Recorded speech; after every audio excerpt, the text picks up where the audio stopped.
पायजामा नहीं कहा जाता था, पायजामा पहनते नहीं थे, तो पायजामा उन्होंने यहाँ से लिया। संपादक हैं तो नीतीश शायरी बहुत स्वागत करें। और हम साथ ही ये भी कहना चाहते हैं कि बहुत सारे लोग हमारे साथ जुड़े हुए हैं जो जिनको मैं कहूँगी कि उनके धीरज के लिए मैं फिर से उनका शुक्रिया अदा करती हूँ, लेकिन हमें थोड़ा समय के साथ आप सहयोग कर रहे हैं, उसके लिए मैं बहुत ही शुक्रगुजार हूँ आपकी। लेकिन पहले नीतीश ने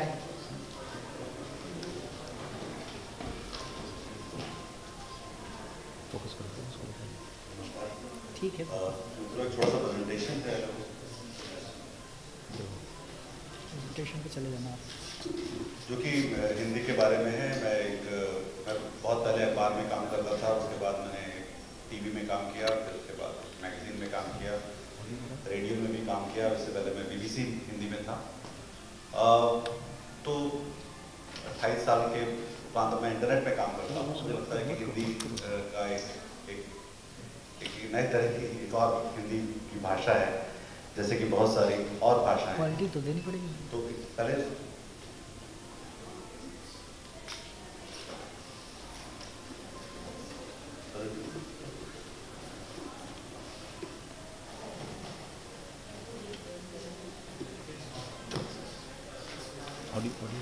हाँ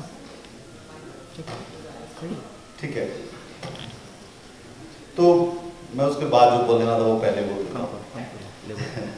एक तो आप सबका बहुत धन्यवाद कि आप लोग खाना खाने के बाद भी यहाँ आए, बैठे हुए हैं और सुन रहे हैं।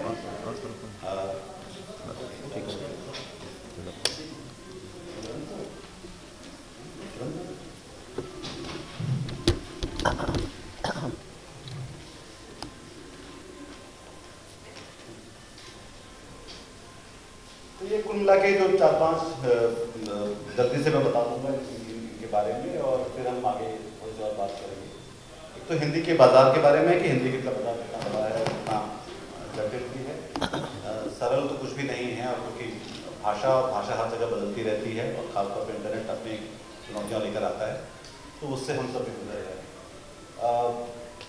बाकी ये है कि डिजिटल इंडिया के बारे में हम जब बात करते हैं तो कितने लोग हैं जो अपनी भाषाओं में उन सेवाओं का उपयोग कर पा रहे हैं, कर सकेंगे, इसको लेकर एक सवाल है जो कि ज़्यादा बड़ी चुनौती है। जैसे कि IRCTC या स्टेट बैंक ऑफ इंडिया का जो ऑनलाइन है, उसमें आप हिंदी में टाइप करके अपना लेन देन नहीं कर सकते।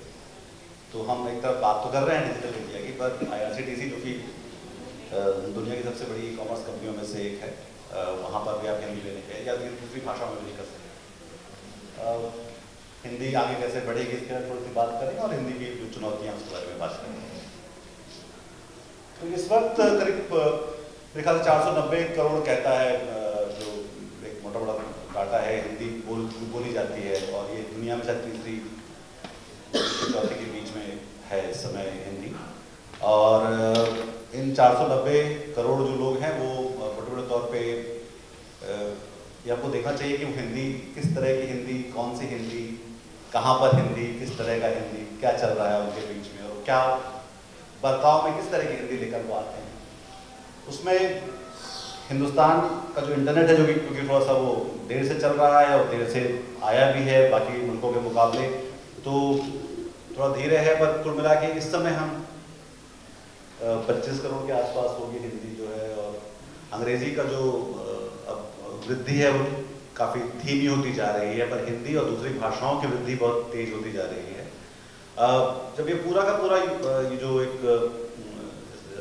पूरा जब ये अपनी संभावनाएं पूरी कर लेंगे, तब शायद ऐसा होगा कि अंग्रेज़ी करीब 11% रह जाएगी हिंदुस्तान के लोगों के बीच इंटरनेट में इस्तेमाल की जाने वाली भाषा, और हिंदी करीब 40-45 के बीच में रहेगी, और बाकी 40% दूसरी भाषाएं रहेंगी।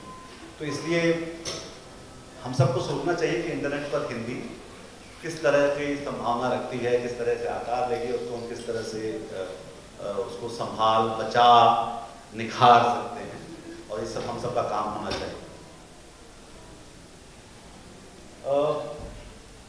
भाषाओं में सबसे ज़्यादा जो लोग जो इंटरनेट को अपना रहे हैं उसमें तमिल सबसे आगे हैं, तो उसके बाद हिंदी है, जो कि एक अच्छी बात है, क्योंकि साक्षरता और पढ़ने को लेकर उत्सुकता किताबों को लेकर उत्सुकता मैं हिंदी से बाहर दूसरी भाषाओं में ज़्यादा देखता हूँ।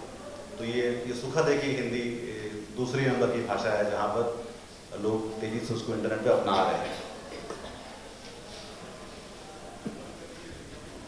इंटरनेट पर भी जो सरकारी सुविधाएं हैं जिसके बारे में, डिजिटल इंडिया के बारे में काफ़ी सारे दावे किए जाते हैं, पर वो अपनाए तो जा रहे हैं, पर वो काबिल में हैं। वो अभी भी अपने जो जिनको पूरी संभावनाओं को उसको पूरा कर पाने के लिए या वहाँ तक पहुँच पाने के लिए अभी काफ़ी गुंजाइश है। और जब तक उसके लिए कीबोर्ड ठीक से नहीं होगा, इस वक्त ज़्यादातर लोग, हिंदी के जो लोग हैं वो एंड्रॉयड का फ़ोन इस्तेमाल करते हैं। एंड्रॉयड का फ़ोन का जो कीबोर्ड है बहुत अच्छा नहीं है, अगर हम तुलना करें उसके आईफोन के हिंदी कीबोर्ड से। आईफोन का हिंदी कीबोर्ड बहुत शानदार है और उसमें नुक्ते भी अपने आप लग जाते हैं। तो पर एंड्रॉयड में अभी आप रोमन में टाइप करते हैं, फिर वो हिंदी में निकल कर आता है, उसमें काफ़ी सारी गलतियाँ होती हैं और वो अपने आप में एक तरह का, ज्ञानेंद्र जी जैसा कह रहे थे, तो वैसा ही कि उसमें किसी भी ऐसे व्यक्ति को जिसको भाषा को लेकर जो थोड़ा बहुत भी जागरूक होगा, उसे बहुत गुस्सा आता है वो सब देखकर और अपने आप पे खौफ भी होती है। तो ये एक बड़ी चुनौती भी है और जो जिससे रास्ता आगे का निकलेगा।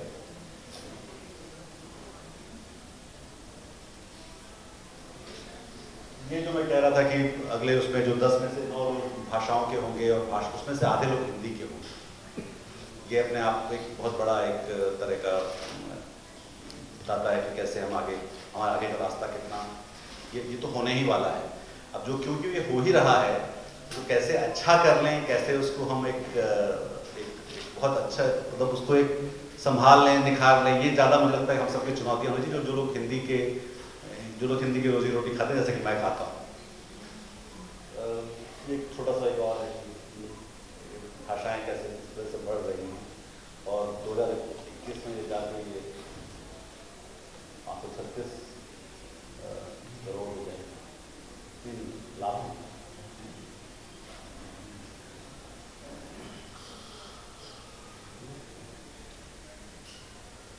स्मार्टफोन एक सबसे बड़ी चीज़ है जहाँ पर हिंदी और दूसरी भाषाओं का जो सबसे ज़्यादा विकास, मेरे ख्याल से भाषाओं के जो इस्तेमाल करने वाले लोग हैं वो जो इसको क्या बोलते हैं, जो स्क्रीन को जो है वो छोड़ चुके हैं, वो कंप्यूटर पे नहीं जा रहे हैं, सीधे सीधे मोबाइल पर जा रहे हैं। जैसे कि हम लैंडलाइन और पेजर छोड़ सीधे मोबाइल पर आए थे, इंटरनेट भी मोबाइल पर ही आगे बढ़ रहा है। एक और बड़ा इंडिकेटर। उसमें एक और बात ये भी है कि ज़्यादा लोग वीडियो से टेक्स्ट पर आ रहे हैं, भाषाओं में खासतौर पर वीडियो ज़्यादा तेज़ी से उनके बीच में बढ़ रहा है।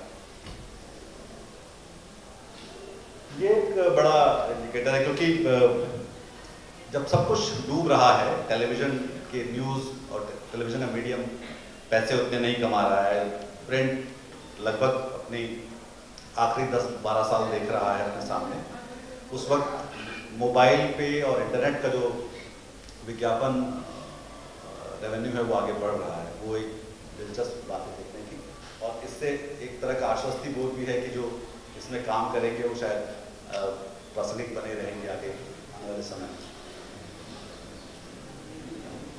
मैंने कहा था सक्षम कीबोर्ड का नहीं होना, ग्रामीणों तक आराम से पहुंच पाना, हालांकि सस्ते स्मार्टफोन के कारण अब ये बहुत तेज़ वहाँ तक पहुंच रहे हैं। मतलब हमारी सिस्टर कंपनी जो जियो है वो उसमें काफ़ी ग्लोबली उसको काफ़ी लोग जिक्र करते हैं कि वो कैसे उसमें एक तरह का पूरा एक मतलब खेल के नियम बदल दिए और हाइपर लोकल और भाषाओं में जाने की ज़रूरत है जिसको लेकर वो। पर मैं जो इसको वैसे बहुत जल्दी पढ़ रहा था क्योंकि मैं अपनी बात भी कहना चाह रहा था, और वो ये थी कि मैं जब भी ये सुनता हूँ जो ज्ञानेंद्र जी की बात की आगे बढ़ाते हुए कि शौचालयों में धूम्र अनुसंधानक यंत्र लगे हुए हैं, तो मुझे नहीं मालूम कि आप लोगों को मतलब मुझे लगता है कोई मेरे पेट पे खंजर भोंक के घुमा दे रहा है उस अंदर से कि शौचालयों में धूम्र अनुसंधानक यंत्र लगे हुए हैं। जब आप हवाई जहाज में जाते हैं, जब आप त्रिवेंद्रम से चेन्नई की फ्लाइट में जाते हैं, क्योंकि मेरा काम है बाकी भाषाओं में भी का काम भी देखना, तो मैं वहाँ जाता हूँ, तो वहाँ पर जो हवाई जहाज पर जो घोषणाएँ होती हैं वो अंग्रेज़ी में होती है और हिंदी में होती हैं, न वो मलयालम में हो रही होती है, न वो तमिल में हो रही होती है। तो ये एक अजीब सा छोटा मोटा हिंदी का हिंदी की एक औपनिवेशिक प्रवृत्ति है जिसको लेकर मुझे थोड़ी सी कोफ्त होती है। मुझे नहीं मालूम आपको होनी चाहिए, हम सोचना चाहिए इस बारे में कि हम ये हिंदी जो है जोड़ने की भाषा है या तोड़ने की भाषा है, या लोगों को अलग रखने की भाषा है, या मुझे लगता है कि भाषा हम सबका एक घर होती है और उस घर में बहुत सारे अलग अलग कमरे होते हैं और हम हर कमरे में अलग अलग तरह के इस्तेमाल करते हैं। और भाषा का भी वैसा ही होता है कि वो अलग बहुत सारी परतों में होती है और विचार की भाषा अलग हो सकती है। रोजगार के लिए जो है हिंदी अभी भी संघर्ष कर रही है। संस्कृति और फिल्मों और हिंदी मुझे लगता है बहुत ही मजबूती से हमारी भाव की भाषा जरूर है, जहाँ पर हम इंटरनेट पर भी देखते हैं, या क्योंकि हम लोग यहाँ पे डेटा को साथ साथ देख पाते हैं कि कैसे एंटरटेनमेंट, क्रिकेट ऐसी चीज़ें जहाँ पर भाषा को लेकर बाध्यताएं थोड़ी सी कम हैं, पर वो ज़्यादा उसकी स्वीकार्यता बहुत ज़्यादा है वहाँ पे। दूसरी बात ये भी कि हम हिंदी को लेकर अगर हम चलेंगे आगे तो हम जयशंकर प्रसाद की हिंदी बोलेंगे या कबीर की हिंदी बोलेंगे। और ख़ासतौर पर जब हम मोबाइल की हिंदी की बात कर रहे हैं, जब हम जनमानस की बात करते हैं, तो हम किस तरह की हिंदी अपने लिए चुनेंगे, हम किस तरह की हिंदी को आगे बढ़ाना चाहेंगे, किस तरह की हिंदी को बचाना चाहेंगे, किस तरह की हिंदी को निखारना चाहेंगे। हमारी जुबानों की जो इतनी समृद्ध जो विरासत है और उसको हम कैसे करें, हमारी सांस्कृतिक जो अपनी साक्षरता है उसके लिए हम हिंदी में क्या करते हैं, हम कैसे बढ़ाते हैं। फिर जो सरकार की भाषा है, जो ज्ञानेंद्र जी ने कहा कि राजपत्रित हिंदी जो है, और वो कैसे हम सबको एक तरह का एक छुआछूत पैदा करती है, जो ये जो कहती है कि अनुसंधानक यंत्र लगे, उनको किसी ने कहा है कि ये इस तरह का वाक्य बोलना है बार बार। उस बेचारी जो एयर होस्टेस को नहीं मालूम कि वो क्या बोल रही है, किसी हिंदी वाले को नहीं पता वो बोल क्या रही है, पर वो बोल रही है क्योंकि उसके DGCA ने कहीं उस पर एक लाइन लिख रखी कि तुमको यही बोलना है। इसके अलावा जो है वो किसी अनुवादक नहीं किया और हिंदी के किसी आदमी नहीं किया हुआ ऐसा भला जो है इस तरह से। तो मुझे लगता है कि हमें लोगों को ज़्यादा हिंदी की गुणवत्ता पर थोड़ा सोचना चाहिए। हम लोग शायद जो लोग अखबार से आए हैं, हम लोग इस तरह से देख सकते हैं कि जो लोग टेलीप्रिंटर के टाइम से लोग हिंदी में रहे, तो उस समय की हिंदी कैसी थी, उस समय की एडिटिंग कैसी थी। इस समय जब इंटरनेट की न्यूज़ रूम में हम काम करते हैं तो वहाँ पर वो एक बहुत लेटरल जगह होती है, जहाँ पर बहुत ज़्यादा कॉपी पर एडिटिंग पे उस तरह से काम नहीं होता जैसे कि पहले हुआ करता था।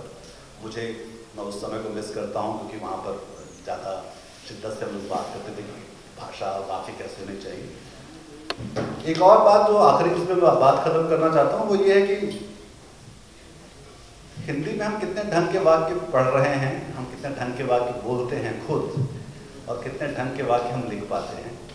अगर हम सब लोग मिलकर अपने अपने एक दिन में, एक हफ्ते में, या 2 दिन में एक बार 2 बार इस ढंग के वाक्य को हमारे हिसाब से सोचें इसके बारे में और उसको रेखांकित करना शुरू करें, तो एक समृद्ध भाषा को बनाने की, संवारने की शुरुआत हो सकती है। और आखिरी में जो मेरा जो सरोकार इस बात को लेकर है कि जो हिंदी की जो अध्यापक अध्यापिकाएं हैं, खासतौर पर प्राथमिक और सेकेंडरी स्कूलों में, मैं उनमें बहुत ज़्यादा गर्व का भाव नहीं देख पाता हूँ। मुझे लगता है उनके पास हिंदी बहुत दिलचस्प है, और थोड़ा सा दरवाजे खोले, थोड़ी सी खिड़कियाँ खोले अपनी, उर्दू को थोड़ा सा उसमें लेकर आए, तो वो मंटो को बोलेंगे कि ये तो उर्दू का राइटर था, ये हिंदी का लेखक नहीं है। तो नज़ीर अकबर आबादी को पढ़ाने से पहले हिचकेंगे कि वो उर्दू का, मतलब आगरा के वो रीछ और तिल के लड्डू पे नज़में लिख रहा था, गीत लिख रहा था, उसको हम कहेंगे वो तो हिंदी का नहीं है। तो ये जो अपना एक, हम शायद जहाँ पर हम ये बीज डालने की बात है, जो बच्चे इस समय, और हिंदुस्तान में भी 28 साल उसके एक तरह की विभाजन रेखा जिसके नीचे आधा हिंदुस्तान है, उनको जब हम हिंदी सिखाने बताने की बात करेंगे तो हमें क्या बताएंगे, हमारे पास क्या है जो दिलचस्प है उनके लिए, जिस पे वो भी रुचि लें। मतलब मैं बहुत देखता हूँ दिल्ली में भी और बाकी जगह भी लोगों के टी-शर्ट पे फैज़ लिखे हुए हैं, पर मैं हिंदी कवियों को नहीं देखता वहाँ पर। मुझे लगता है कि ऐसा क्यों है कि हिंदी के कवि उनके टी-शर्ट पे नहीं लिखे हुए। हम उसको पढ़ते तो हैं, किताब में बंद रखते हैं, एक 300 प्रतियाँ बेच के हिंदी का कवि महान हो जाता है, तो किसी के टी-शर्ट पे लिखा हुआ नहीं मिलता, किसी ट्रक के पीछे भी लिखा हुआ नहीं मिलता, वो कहीं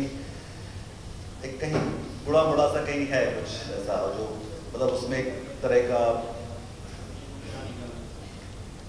एक बेहतर शब्द की कमी में कि वो हीन भावना का शिकार क्यों है। और मैं ये सवाल को रखते हुए मैं बात करना चाहता हूँ कैसे उस हिंदी शिक्षिका, हिंदी शिक्षक को हम, हमारी जिम्मेदारी भी तो है उसको लेकर कि हम उसको कैसे आश्वस्त कर पाएँ, कैसे उसको ये बता पाएँ कि उसकी भूमिका हम सब के, अगर भाषा हमारा घर है, उस घर में रहने के लिए, तहजीब से रहने के लिए, करीने से रहने के लिए उसकी बहुत बड़ी भूमिका है।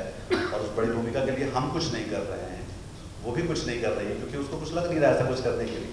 पर अगर हम सब मिलकर कुछ करेंगे, उस सिर्फ इसलिए कि वो बच्चे को जो पढ़ें, उसको पढ़ा सकें, उसको एक उसमें वो अपना घर ढूंढ सकें, घर देख सकें। हम अपने मोहल्ले छोड़कर, मोहल्ले में जो घर थे छोड़कर हम एक तरह के फ्लैट ढूंढ रहे हैं जहाँ पर हिंदी कम होती जाती है। बहुत शुक्रिया।